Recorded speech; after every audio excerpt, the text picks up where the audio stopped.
बेटा अस्सलाम वालेकुम। लास्ट हमारी जो मुलाकात हुई थी इससे पहले एक लेक्चर मैंने चैप्टर नंबर 4 का और दिया है, जिसमें लेक्चर नंबर 4.1 में मैंने आप लोगों को चैप्टर नंबर 4 के न्यूमेरिकल्स किस तरह करने हैं, उसके अंदर क्या क्या टॉपिक्स हैं और किस किस तरह के लॉजिक्स हैं और कौन कौन से न्यूमेरिकल्स होंगे उनको ब्रीफ किया है।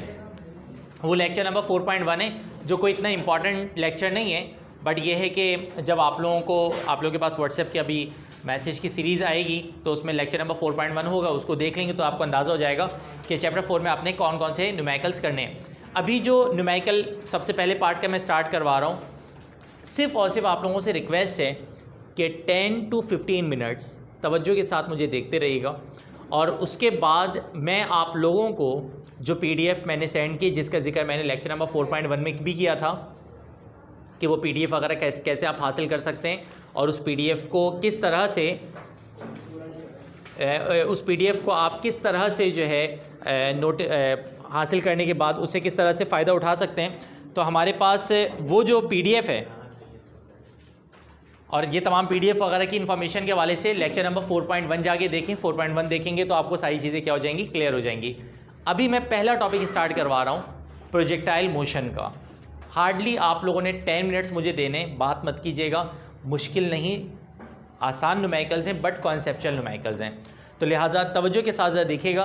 और अगर बिलफर्ज मैं आउट ऑफ फ्रेम हो रहा हूँ ना कहीं से तो बता देना मुझे। ये यहाँ तक क्लियर नज़र आ रहा है? मैं नहीं आ रहा हूँ, सेट है यहाँ तक सही है, मेरा नहीं ज़रूरी, मतलब लिखा हुआ अगर आउट जा रहा हो तो बता देना। खैर, हमारे पास एक बात बताएं आप लोगों ने, और अच्छा ये लेक्चर अगर कोई डायरेक्ट देख रहा है तो मेरी ये रिक्वेस्ट है कि जाके प्रोजेक्टाइल मोशन का लेक्चर नंबर 4.2 ज़रूर देख लेना, थ्योरी का। देखो न्यूमेरिकल के दो पार्ट्स हैं ना, सॉरी पढ़ाई के दो पार्ट चल रहे हैं, एक थ्योरी का पार्ट चल रहा है, एक न्यूमेरिकल का पार्ट चल रहा है। अगर आप ये न्यूमेरिकल्स डायरेक्टली देख रहे हैं तो आप सबसे पहले लेक्चर नंबर 4.2 जाके देखें थ्योरी का, तो ये न्यूमेरिकल्स आपको बड़े VIP समझ में आएंगे। अच्छा देखिए, होता क्या है कि जब प्रोजेक्टाइल मोशन होती है ना, तो प्रोजेक्टाइल मोशन का सीन कुछ ऐसा होता है कि एक बॉडी है, सपोज कर लें कि एक बॉडी 6 के लिए क्या हुई, हिट हुई। जैसे आजकल जो है ज़ख्मी शेर बना हुआ है मोहम्मद हफीज़, ठीक है, पता नहीं कैसे मार रहा है, पागलों की तरह जो है ना कूट रहा है। आज के शॉट्स में देख रहा था मोहम्मद हफीज़ के एंड शॉट्स थे, यकीन करो कि वो बंदा देख के मतलब लग नहीं रहा 42 ईयर्स है मेरे ख्याल से एज उसकी ना, 46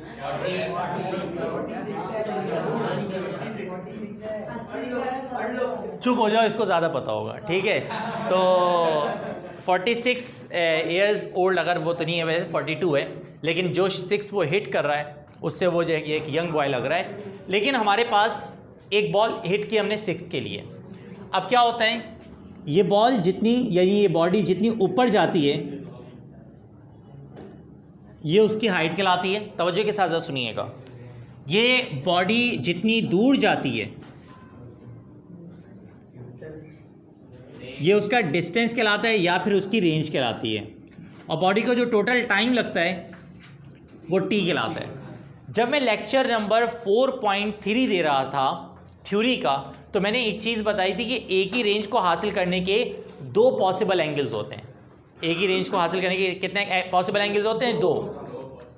अब यहाँ पे जो एंगल होता है उसको आप कहते हैं थीटा, और जिस वेलोसिटी से उसको फेंका जाता है उसको कहते हैं V0। यानी मैं अगर बोलूं कि बताओ यहाँ पे डिस्टेंस क्या है, तो आप कहेंगे R। तवज्जो है बेटा, डिस्टेंस क्या है R। फिर बोलो डिस्टेंस क्या है R। बॉडी कितनी ऊपर गई, ये क्या है H। बॉडी को जिस स्पीड से फेंका गया है वो V0, जिस एंगल से फेंका गया है वो थीटा। तो आप कहेंगे हाँ सर, और जो बॉडी को टोटल टाइम लगा है फ्लाइट के दरमियान वो क्या लगा है, T। इन सब के फार्मूलाज हम थ्योरी के लेक्चर में ड्राइव करते हैं। ज़रा सुनिएगा तवज्जो के साथ। सबसे पहला जो फार्मूला है वो टाइम का है। टाइम का फार्मूला याद रखना, टाइम का फार्मूला होता है 2V0 sin theta upon G। यहाँ पे तो मैं फार्मूला डायरेक्ट लिख रहा हूँ, बट मैंने ये वाला फार्मूला वैसे तो मैं डायरेक्ट लिख रहा हूँ, बट मैंने ये वाले फार्मूलाज आप लोगों को ड्राइव करवाए हैं, ठीक है, थ्योरी के लेक्चर में। हाँ सवाल करो जल्दी से। सर ये जो डिस्टेंस कवर किया है ये अब R से क्यों रिप्रेजेंट किया, D से क्यों किया? R जो है आपके पास रेंज है यहाँ पर कि बॉडी को कितना दूर फेंका जा रहा है, इसकी जस्ट यहाँ पर रेंज से यानी आर से रिप्रेजेंटेशन है। कोई हार्ड एंड फास्ट मामला नहीं है। अगर आपको आर पसंद नहीं आ रहा, आप यहाँ पे एस से रिप्रेजेंट कर दें तो भी कोई प्रॉब्लम नहीं होगी। बट प्रॉब्लम ये प्रोजेक्टाइल मोशन के हमारे जो बुक में रिप्रेजेंटेशन इसकी हुई हुई है वो आर से हुई हुई है, तो जो टीचर हैं और जो नोट्स वगैरह हैं वो भी आर के हिसाब से लेके चल रहे हैं। अगर आप एस के हिसाब से भी लेके चलोगे तो कोई इसमें इशू नहीं है, आप एस भी कंसीडर कर सकते हो, ठीक है। बट ये कि फिर फार्मूलाज में सारी की सारी और डेरिवेशन में भी आपको आर की जगह क्या लिखना पड़ेगा, एस लिखना पड़ जाएगा, ठीक है। तो एच इज इक्वल टू क्या हो जाएगा, किसी को याद है टी का फार्मूला तो ये होता था, एच का फार्मूला क्या होता था, वी नॉट स्क्वायर। मुनासिब है भाई, आगे चलते हैं। इसके बाद जो थर्ड फार्मूला है वो है रेंज का। रेंज का फार्मूला है वी नॉट स्क्वायर। अच्छा बॉयज मेरी बात सुनो, ये साइन स्क्वायर थीटा है और ये साइन 2 थीटा है। दोनों को सॉल्व करने का तरीक़ाकार क्या होगा, सपोज को एंगल 30 दे दिया तो यहाँ पे क्या करेंगे आप, साइन 30 निकालेंगे, उसके स्क्वायर करेंगे, ये होगा इसका सॉल्यूशन करने का तरीक़ाकार। इसका क्या होगा, सपोज करो 30 है तो 2 इंटू 30 क्या हो जाएगा 60, और फिर साइन 60 निकालेंगे। यहाँ पे वैल्यू निकाल के स्क्वायर किया जाएगा और यहाँ पे 2 से मल्टीप्लाई करने के बाद वैल्यू निकाली जाएगी। ये इन दोनों के मेथड में क्या है, फ़र्क है। खैर आर में साइन 2 थीटा आता है। अच्छा एक और फार्मूला होता है और वो होता है आर मैक्स का।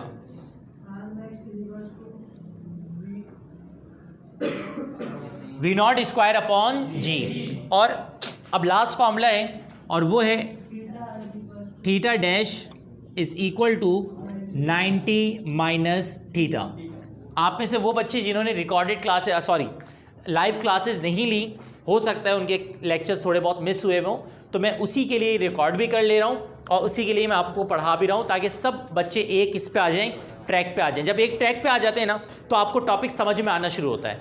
जब आप आउट ऑफ ट्रैक होते हैं ना तो भले से टीचर कितना भी अच्छा पढ़ा रहा हो, आपकी फ्रीक्वेंसी मैच नहीं कर पा रही होती, क्योंकि आपके उससे पहले 1 या 2 लेक्चर क्या हो चुके होते हैं, मिस हुए हुए होते हैं। तो आपका लेक्चर इस तरह से बस ये है कि यहीं से मैं कंटिन्यू करूंगा, रिकॉर्डिंग देता रहूंगा, आप लाइन से रिकॉर्डिंग देखते रहेंगे और आपके न्यूमेरिकल्स क्या हो जाएंगे, निकल जाएंगे इंशाल्लाह। ठीक है बेटा, बस ये आप लोगों ने कॉपरेट करना है मेरे साथ कि आपने अभी बातें नहीं करनी, तवज्जो के साथ सुनना है। आपको भी पता है रिकॉर्डिंग चल रही, बातें नहीं करें। अब हमारे पास थीटा डैश 90 माइनस थीटा इस तरह के न्यूमेरिकल्स हैं। न्यूमेरिकल जो है होगा क्या, करेंगे क्या, मुझे एक बात बताओ सोच समझ के। बहुत ही बच्चों वाला सवाल कर रहा हूँ मैं आपसे, इंतहाई आसान सवाल है।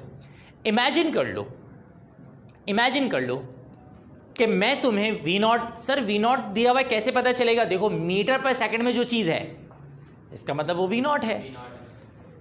अगर मैं तुम्हें वी नॉट दे दूँ, डिग्री जिसमें लिखा होता है ना ऊपर ओ बना होता है छोटा सा, वो थीटा होता है यानी एंगल होता है। अच्छा जी की तो जंग है ही नहीं, 9.8 मीटर पर सेकंड। 2 फार्मूलाज का मसला है, आर और आर मैक्स। इसकी पहचान सुन लो। अगर बिलफर्ज इफ एंगल इज इंक्लूडेड, अगर एंगल इंक्लूड हो क्वेश्चन में, यानी पूरा सवाल आपने पढ़ा एंगल का जिक्र हुआ है, तो आप समझिए ये वाला फार्मूला लगाया जाएगा। और अगर आप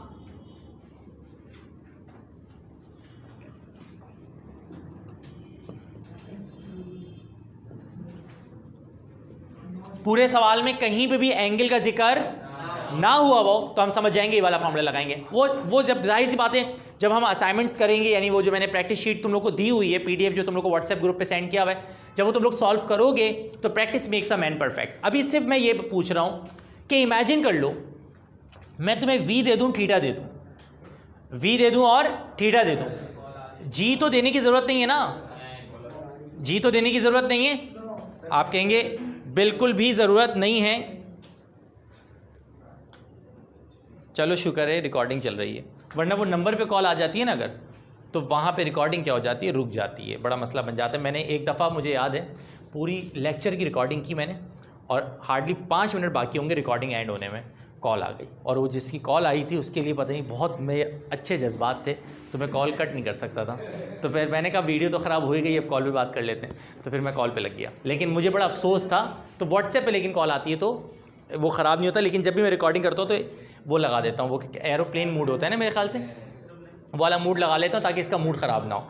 अब सुनो मेरी बात तवज्जो से, एक बात बताएं सोच समझ के, अगर मैं आपको V0 दे दूं और थीटा दे दूं और बोलूं भैया टी निकालो, क्या करना है? सॉल्व करने निकालना है, वो अभी मैं प्रैक्टिस भी करवा रहा हूं। V0 दे दूं, थीटा दे दूं, एच निकालने बोलूं, निकाल लेंगे। V0 दे दूं, थीटा दूं, बोलूं आर निकालो, निकाल लोगे। अब मैं एक सवाल अपनी तरफ से बना रहा हूं, ये सवाल ना तो असाइनमेंट में है ना ही ये सवाल, असल तो आपको सिखाने से मतलब है ना, ये सवाल मैं अपनी तरफ से बना रहा हूं। इस सवाल का ताल्लुक ना तो किसी असाइनमेंट से है, ना ही इस सवाल का ताल्लुक किसी नोट से है या बुक से है, ये मैं अपनी जहन से तख्लीक कर रहा हूं 2 मिनट के लिए, ठीक है। सवाल ज़रा सुनिएगा तवज्जो के साथ। मैं एक क्वेश्चन बना रहा हूं, मैंने कहा a body is projected with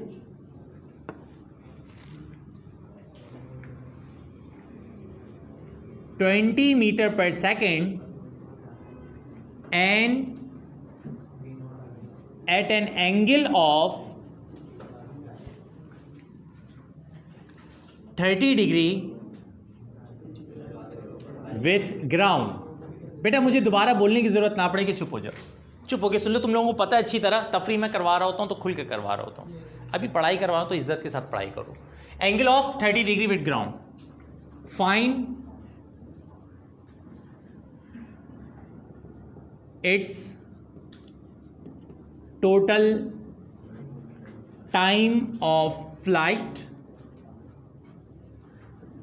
comma, its height, comma, its range। अच्छा, कुछ क्वेश्चन ऐसे होंगे वो कहेंगे how far will it go, या कितने दूर गई, how much distance will it cover, ये इस तरह से सवाल आ जाए तो भी समझ जाना कि हमें आर निकालना है, डिस्टेंस का मतलब आर ही होता है। It's range and 2 possible angles. एक ही सवाल मैंने बनाया है, उस सवाल के अंदर जितना कुछ है ना सब डाल दिया है, एक सवाल के अंदर सब कुछ डाल दिया मैंने। आप ज़रा तवज्जो के साथ सिर्फ मुझे 2 चीज़ों में सपोर्ट दीजिएगा। पहली सपोर्ट ये दीजिएगा कि आप तमाम बच्चे साइंटिफिक कैलकुलेटर अपने हाथों में रख लें। दूसरी सपोर्ट आप लोग ये दीजिएगा कि मेरे साथ आइए, डेटा बनाइए। मुझे आप लोगों की आवाज़ और आप लोगों की कॉपरेट चाहिए। A body is projected with 20 metre per second. मुझे एक बात बताइए, क्या दिया हुआ है? वेलोसिटी दी हुई है, यानी कि V0 दिया हुआ है। तो पूरी क्लास इज्तिमाई तौर पे सही बात कर रही है, तो मैं कुछ गलत नहीं कह सकता आपके हवाले से। V0 दिया हुआ है। कुछ क्वेश्चंस ऐसे आएंगे असाइनमेंट्स के जिनमें वैल्यू किलोमीटर पर आवर में होगी, तो आपको किलोमीटर पर आवर से किस में जाना पड़ेगा? मीटर पर सेकंड में। और वो तो तुम लोगों को पता ही है, मल्टीप्लाई बाय 1000 करते हैं और डिवाइड बाय 3600 करते हैं, तो वैल्यू किलोमीटर पर आवर से मीटर पर सेकंड में कन्वर्ट हो जाती है। 20 metre per second at an angle of 30 degree. बोलो बेटा क्या है ये? Very good. आगे कहते हैं जी फाइंड इट्स टोटल टाइम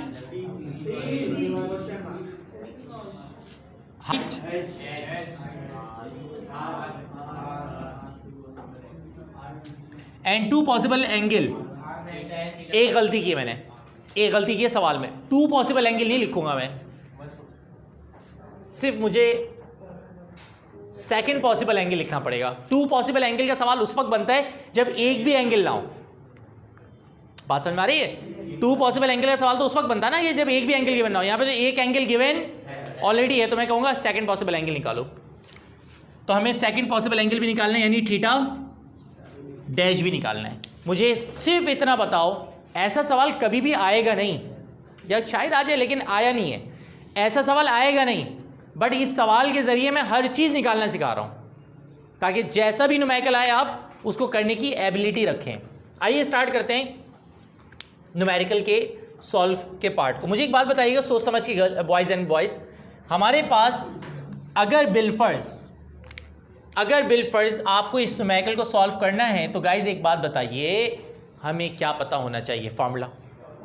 आप कहेंगे सर आप हमें फार्मूला दो और हमसे आंसर लो, ऐसा ही है ना? तो आइए लेन देन का ही सिलसिला स्टार्ट करते हैं। सबसे पहले टाइम का फॉर्मूला बताओ, टाइम का फॉर्मूला क्या होगा?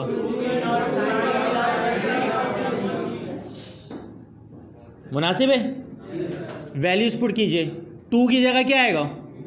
V0 की जगह साइन 30 और G की जगह, अब आप तमाम बच्चे कैलकुलेटर में लिखें 2 multiply by 20 multiply by sign 30, उसके बाद इजिकल टू कर दें 20 ऐसे कुछ आ रहे हैं ना, डिवाइड करें, यानी यहां से डिवाइड लिखा हुआ आ जाएगा, डिवाइड बाय 9.8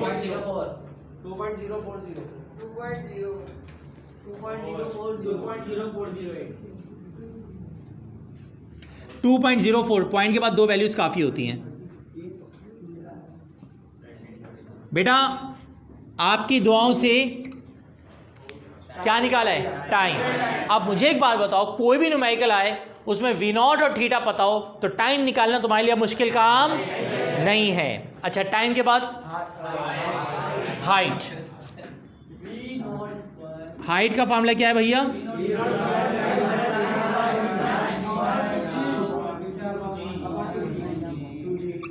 नीचे नजर आ रहा है? अच्छा जी, H is equal to V0 square sine square theta upon 2G। अब भाई साहब वैल्यूज पहले पुट करेंगे इज्जत के साथ। V0 की जगह क्या आएगा?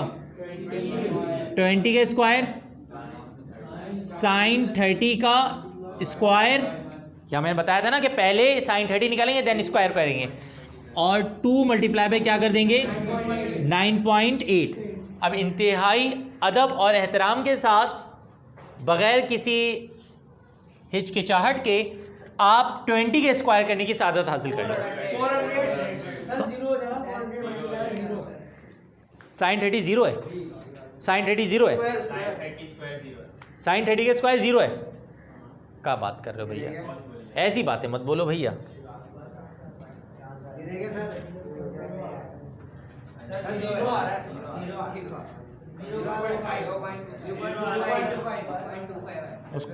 अच्छा, अब बात सुनो, 20 के स्क्वायर कितना आया?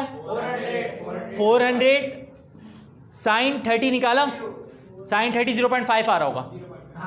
साइन 30 कितना आ रहा है? 0.5। साइन 30 आया, 0.5 के स्क्वायर कर दो, और जिन जिन का जीरो आ रहा है वो अपने महंगे कैलकुलेटर को 0.25 आ रहा है। ये बताओ साइन 30 कितना आया? 0.5। तो साइन 30 अगर 0.5 आया तो 0.5 के स्क्वायर अंडरस्टूड है 25 आएगा, 0.25। 2 इंटू 9.8 कर दो। अब अपने इन्हीं हाथों से, जिन हाथों से आप कैलकुलेटर में काम कर रहे हैं, इसको इससे मल्टीप्लाई कीजिए, इजिकल टू करें, और फिर जो आंसर है उसको 90.6 से डिवाइड कर दें। 5.10 की रिपोर्ट आई है। 5.10 metre, this is our height. Boys and boys, यहां तक कोई प्रॉब्लम तो नहीं है? एक मिनट, एक चीज निकालनी बाकी है। कौन? बॉयज, रेंज का फॉर्मूला सुनना चाहता हूं आप लोगों से। V0 स्क्वायर मुनासिब है? अब क्या करेंगे? वैल्यूज पुट करेंगे। V0 की जगह 20 के square sine 2 into theta, 2 multiply by 30, और G की जगह क्या आ जाएगा? 9.8। तो ये अगले स्टेप में हो जाएगा 400 मल्टीप्लाई बाय साइन 60 अपॉन में क्या आ जाएगा? 9.8। इन्हीं अपने गुनहगार हाथों से वेट 400 मल्टीप्लाई बाय साइन 60 करो, इजिकल टू करो, और जो आंसर है उसको 9.8 से डिवाइड कर दो, 35.34। ये सिर्फ ऊपर का है, डिवाइड करके 9.8 से ना, मतलब 400 multiply by sine 60 equal to divide by 9.8 करके ये आ रहा है। ओके बेटा, ये हमने क्या निकाल लिया आपकी दुआओं से? रेंज। बॉयज मेरी तब तवज्जो के साथ देखते रहें बस। एक बात बताएं, रेंज आ गई, कोई एतराज़ तो नहीं है? एक और चीज़ पूछिए, सेकंड एंगल। देखो लाइफ में कभी भी सेकंड एंगल निकालने का है 90 माइनस थीटा। तो थीटा डैश का फॉर्मूला होता है 90 माइनस थीटा, यानी कि आपको यहाँ पे करना होगा 90 माइनस 30, तो आपका आंसर जो आएगा वो कितना आएगा 60 डिग्री। और आपकी दुआओं से माशाल्लाह माशाल्लाह माशाल्लाह रेंज भी आ गया और थीटा डैश भी आ गया। अब एक बात बताएं, ये असल में मैं आपको सॉल्व करना सिखा रहा हूँ और कुछ नहीं है। अगर बिलफर्ज आपको यही डेटा दिया जाए, अब जो न्यूमेरिकल मैं आपको देने जा रहा हूँ ना असाइनमेंट पे, किसी बच्चे के पास वो पीडीएफ मौजूद है मोबाइल में इस वक्त? यार ज़रा देना 1 मिनट के लिए, मुझे ऑन करके दे दो। अब आप लोगों ने करना क्या है, ये वाला लेक्चर देखना है। क्या होगा, नहीं पीडीएफ किससे को ओपन करूँ? अच्छा, अब ना ये पीडीएफ माशाल्लाह से मैंने ऑन तो की है, चैप्टर नंबर 4 पे। अब बहुत आराम से सुनने की ज़रूरत है। ये पीडीएफ अगर बिलफर्ज, वैसे आप लोग सब माशाल्लाह व्हाट्सएप ग्रुप में मौजूद है ना, तो सबके पास ही पीडीएफ होगी, मैंने सेंड कर दी थी। क्वेश्चन नंबर 1A, इस न्यूमेरिकल को करने के बाद आपने इस पीडीएफ से, ये पीडीएफ का दीदार कर लो, सही है। इस पीडीएफ से आप लोगों ने कौन कौन से न्यूमेरिकल ट्राई करने, देखो जब ट्राई करोगे ना तो पहली बात, 2 बातें इंपॉर्टेंट ज़रा सुन लेना। पहली बात, आपका आंसर 100% मैच करे गिवन आंसर से, ज़रूरी नहीं है। इमेजिन करो मैंने यहाँ पे लिखा हुआ है 2.85, आपका आंसर आ रहा है 2.71, सही है। मैंने यहाँ पे लिखा हुआ है 2.9, आपका आंसर आ रहा है 3.1, सही है। क्योंकि 2.9 अराउंड 3 के ही वैल्यू होते हैं, तो 0.1 0.2 का डिफरेंस चलेगा। बात समझ में आ रही है? सॉल्व करके आंसर अराउंड आना चाहिए।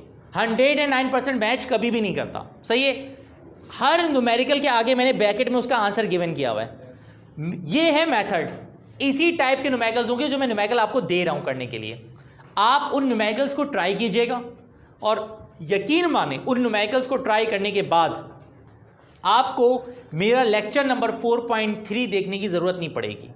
और अगर बिलफर्ज ट्राई करने के बाद भी प्रॉब्लम हो तो आप समझ गए होंगे लेक्चर नंबर 4.1 में मैंने इंट्रोडक्शन दिया, 4.2 में मैंने आपको एक उसूल याद रखना, सीखता बच्चा उस वक्त है जब बच्चा खुद करता है।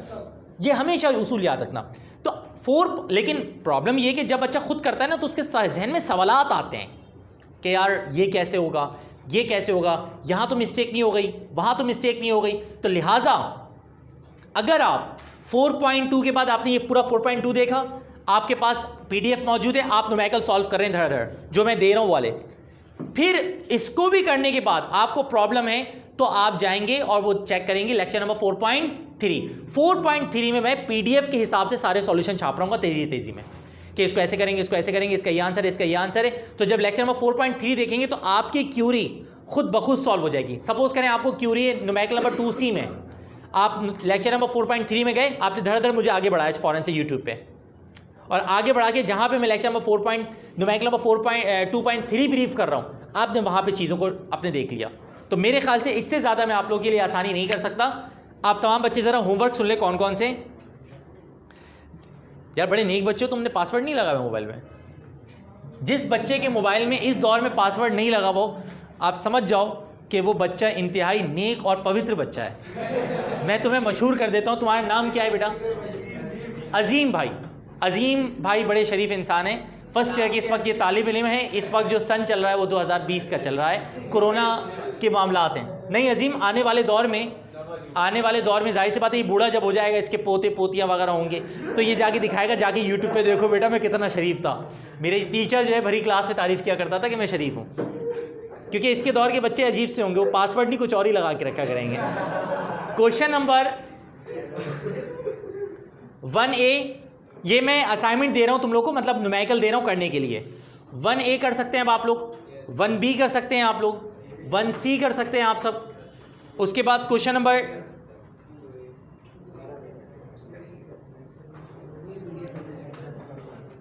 क्वेश्चन नंबर 2A कर सकते हैं, क्वेश्चन नंबर 2B कर सकते हैं,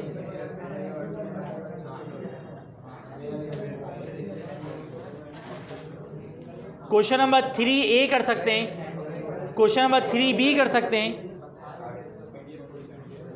question number 4A 4B 4C और 4D को ज़्यादा ही हो गया वैसे ही। ये सारी न्यूमेरिकल्स यानी न्यूमेरिकल नंबर 1 मेरे जो असाइनमेंट है यानी PDF है उसमें न्यूमेरिकल नंबर 1A से लेकर 4D तक सारे कर सकते हैं, हो जाए well done well done well done. समझ आ रही बात? वो ये जबरदस्त वीडियो लगती है मुझे उसकी, ठीक है, वेल डन। लेकिन अगर विल्पर्स कैसे बोलता कैसे वो वेल डन, ठीक है, शर्म आनी चाहिए हमें, ठीक है, शर्म आनी चाहिए। लेकिन ये है कि न्यूमेरिकल नंबर 1A से लेकर 4D तक सारे के सारे आप कर सकते हैं। अगर नहीं हो पाए तो आपका भाई हाजिर है। आपने लेक्चर नंबर कौन सा खोलना है? 4.3 में इसके सॉल्यूशन देख लेने हैं। फिर भी आपको समझ में ना आए तो मेरी तरफ से आपको 36 इंच की मल्टीप्लेक्स सलामी, ठीक है। नहीं यार गंदी बात नहीं, लाना तो आपको, आपके सामने मैंने कभी अब्यूजेस किए हो, गलत बातें की हो नहीं, हमेशा मेरे ज़बान से जब भी निकला है पाक और साफ जुमला निकला है, तो लिहाजा मेरी तरफ से आप लोगों को सलामी।